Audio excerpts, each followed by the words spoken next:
Join host Jennifer Wyman for the premiere of Dialogue Under Pressure, a multi-episode series featuring conversations with the editors and authors of Stress Test, the Israel-Hamas War and Christian-Jewish Relations. In this first episode, host Jennifer speaks with Holocaust scholar and one of the principal architects of Stress Test, John K. Roth. October 7th was hideous, and what happened was horrible. So I'm not trying to minimize that, but there have been a lot of horrible things that have happened in Israel and in Gaza in the past 70 years. So why did this conflict, why did you feel the need for this book because of this conflict? October 7th, 2023, the Hamas attack against Israel immediately provoked responses that likened it to an event that was the worst disaster in Jewish history since the Holocaust. And that theme went viral, I would say. It was amplified. And then very quickly after October 7th, the state of Israel, the Israeli Defense Forces, mounted a counterattack against Hamas, which quickly expanded into Gaza and affected the Palestinian population. So within a matter of days, certainly in a matter of weeks, we had a conflagration in the Middle East, particularly focused on the Gaza Strip, that for the Israelis raised images, history related to the genocide against the European Jews perpetrated by Nazi Germany on the one hand, and on the other, the world began to see the response from Israel carried out in a way that was predicated on self-defense against what was considered to be an existential threat to the state of Israel. We saw an assault in response that quickly began to have high numbers of civilian casualties. And the world was riveted to this. And then it escalated, and it got worse and worse and worse. You said something yesterday, as we were signing off, that struck me. Is dialogue really going to be effective, and do we need to maybe retreat to our corners and kind of lick our wounds and then approach with clearer heads? And I am of two minds about that, because I always believe dialogue is the answer, but when you look at Netanyahu's administration and his behavior and the dialogue that you see on the UN floor, and that's dialogue and nothing's happening. So what do you see as a way out of that? Okay, I'm going to back up and say just a little bit about how Carol Rittner and I decided to put together a book that is called Stress Test. It's about the Israel-Hamas war and Christian-Jewish relations. I would say that within 2 months of October 7th, 2023, Carol and I were having one of our Zoom conversations, which we have frequently, and almost immediately we said to each other, we ought to do something to foster some conversation and dialogue about this war. And our concern was that we knew that this was going to create a rupture between Christians and Jews. And so we were looking for a way to begin to prevent that rupture from growing, and if possible, to heal it. And our approach was to say, well, before we engage in dialogue, Jewish and Christian, we need to get some ducks in a row among Christians about what are Christians thinking, and in particular, we were concerned about what are American Christians thinking, because it became clear by, December of 2023, and it's even more clear now, that as American taxpayers, we are all complicit in the massive destruction that has taken place in Gaza. So Carol and I said, let's see if we can get a group of American Christians to deal with some hard questions that are important for dialogue, if dialogue is going to take place between Jews and Christians in a stress test situation that is being inflamed by this war. So that's what we did in the book. Now, in the process, we had to think about what dialogue is. So I'll say just a word about that from my point of view. First of all, a few thoughts about what dialogue is not. Dialogue is not a negotiation. It is not an attempt to get, an agreement on a deal of some kind between people. It's not an argument. Dialogue is not about arguing to try to win, one point of view and defeat another. I would say that dialogue is not a debate.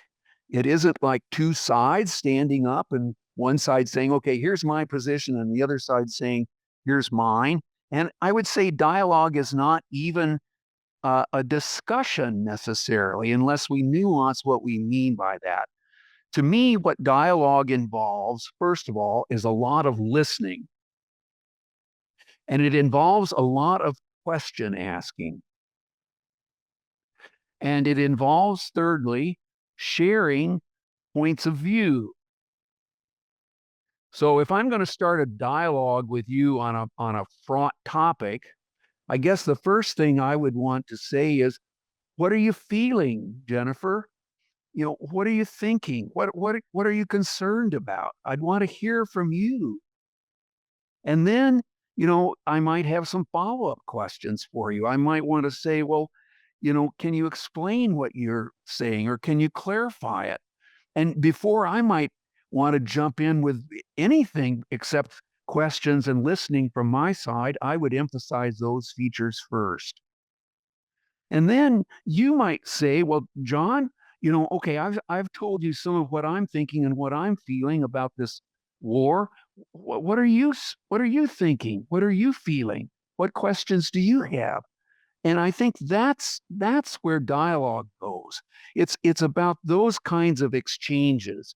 And the purpose of it is to go, I use the phrase, to go deep down, to try to get beyond, the surface, and to do something that has encounter and engagement in it. Now, what's the purpose of this? Well, that's something that kind of remains to be seen. My sense is that if you and I have a real dialogue, we don't know quite what's going to happen. That's one of the strengths of dialogue, that it's indeterminate. It doesn't foreclose anything. It opens things up. But what I would hope is that the net result would be that we would be better friends. I agree, obviously, with everything you're saying. Active listening, with the goal of understanding. But I think when you come to the table and tensions are high and tempers flare, that it just becomes a shouting match. Somebody being heard over somebody else. Let me cut you off because what I'm saying is more important. And so I think in a utopian world, in a perfect bubble, that's what dialogue should do, what you're saying. I'm questioning whether, is there any possibility for that kind of a roundtable discussion right now? Could I jump in here, Jennifer and John? Yes.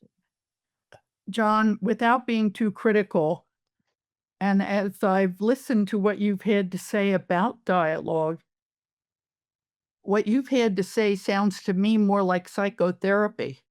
How do you feel? What are your views? And I tell you what I feel, and then I say, okay, now I've told you what I feel. How do you feel? I mean, it seems to me that dialogue is something far more substantive. I wonder if you could react to that. Sure. When I make the point about asking Jennifer how she feels, it's really about what is she thinking? What are her views about something? I mean, I'm not asking her to tell me, that she's upset or she's concerned. She might be, but I want to, when I say, how are you feeling? Behind that question is that we're talking about an issue. We're talking about a war. So when I'm asking her to tell me what she's feeling, I'm asking her to tell me what she thinks about this war, what she believes is the right interpretation of it, what she thinks is um, in the area of misunderstandings that she finds people having. That's what I'm trying to get at. I maybe used the wrong word to describe it. It's not psychotherapy. I'm a philosopher, for goodness sakes. I'm interested in arguments, points of view, truth, evidence, um, falsehoods, distortions, and all the rest of it, much more than I am about, something that would be in the realm of psychotherapy. Now, I understand that, but then I think the point you just made, language is important. I mean, how one engages rather than saying, how do you feel or what do you feel about this? Say, what do you think about the war? Well, look, it could go like this. I mean, Jennifer might ask me about the war, and she might say, "How are you feeling?" I might say, "I'm angry. I'm pissed off." Okay, then the follow up is, well, what are you angry about? Why are you upset? Um, well, I'm upset because, and now you would be getting into the things like, because there are so many casualties, because there's so much violence. And then we'd be ready to talk about, okay, what do we do about that? That's what we'd be talking about. I might say, I want the violence to stop. Jennifer might say, well, you can't stop the violence because there are existential threats at stake. We have to defeat people. So that it very quickly goes from, um, I think emotion can actually be a way to access quickly the substance.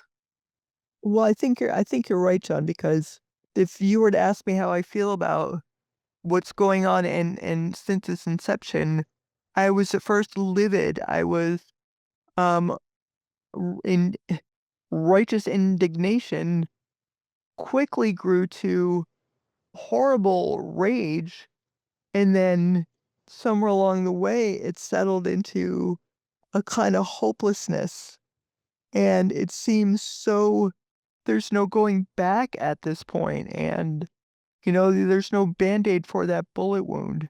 It's too much now, and that hopeless, impotent anger that become helplessness, that feels like, why bother talking? They've already done the bad thing.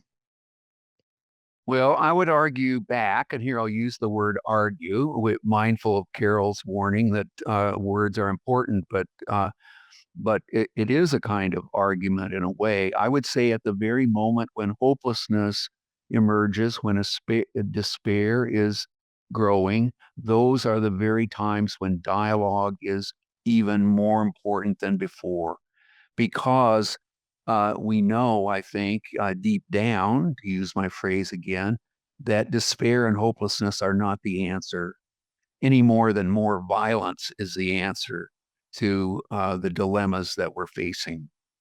Um, Neither Hamas nor the state of Israel are going to achieve what is good and just and right by more violence. That would be something to talk about deep down with a dialogue partner. Do you agree with that? If somebody says no, then we'd have to explore that. Then I'd have to ask, well, why don't you? Um, so Well, this is where dialogue goes. Now, dialogue is not diplomacy. I mean, we have to get clear about what it isn't. Dialogue is not what happens at the UN. It isn't. It isn't the. It isn't policy making, but it may be helpful in all of those things. If a diplomatic relationship is taking place, it would sure help if the partners who are diplomats are capable of or have had dialogue with one another. So dialogue is not a panacea. It's not a solution. It isn't even a remedy, I would say, but it may be something that is very important for keeping human relationships, personal ones, even community ones, where possible, on a footing that enables some progress to be made that stops violence, killing, mayhem, suffering, and injustice. I've got one last question for you, John, just as a follow-up. So at this point, at this stage of the game, do you still feel hope for a resolution? I wouldn't use the word hope. I would say I can see what a resolution might look like. And it starts with my conviction that the state of Israel has to stop what it's doing, which, as we're sitting now, involves more destruction in the Gaza Strip, more settlements in the West Bank, and as we're hearing in the news literally this morning, a dynamic inside the state of Israel that is isolating Israel. And that's not good for anybody. So it starts with stopping what is happening. And then it requires, at some point along the line, a massive rebuilding in Gaza. It requires, I believe, in the long term, not giving up on a two-state solution. And I'm not hopeful that there will be a two-state solution, but I think that anyone who is looking at this situation realistically, as well as ethically, realizes that the Palestinians are not going away, the Israelis are not going away, and those people are going to have to live together, because it isn't going to work to kill them all. There has to be respect for the fact that Israelis and Jews have suffered in my lifetime mortal wounds. It has to be recognized that Palestinians in the Middle East in my lifetime have suffered mortal wounds, and they are occupying the same part of the world, and the only way forward is to figure out how to live together. More violence, more killing, more forcible relocations won't do it. We know this. I'm a Holocaust scholar. I know this from my study of the Holocaust. You know, Hitler's genocide was lethal, massively destructive, but it failed. And the state of Israel is part of the evidence of that. So we have to work in spite of the fact that the history is not over. That wraps up part 1 of iPub's October 7th town hall meeting. Thanks for spending this time with us as we unpacked the tough and timely ideas behind Stress Test, the Israel-Hamas war, and Christian-Jewish relations. A huge thank you to John K. Roth and Carol Rittner for sharing their insights, and to our hosts, Jennifer Wyman and Sandy Mayer, for steering such an honest and thoughtful conversation. This episode was brought to you by iPub Cloud International. If you'd like to learn more about the book or the ongoing dialogue it's inspired, visit us at ipubcloud.org. The conversation continues in Part 2, coming soon. Make sure to subscribe so you don't miss it. Until next time, take care and thanks for listening.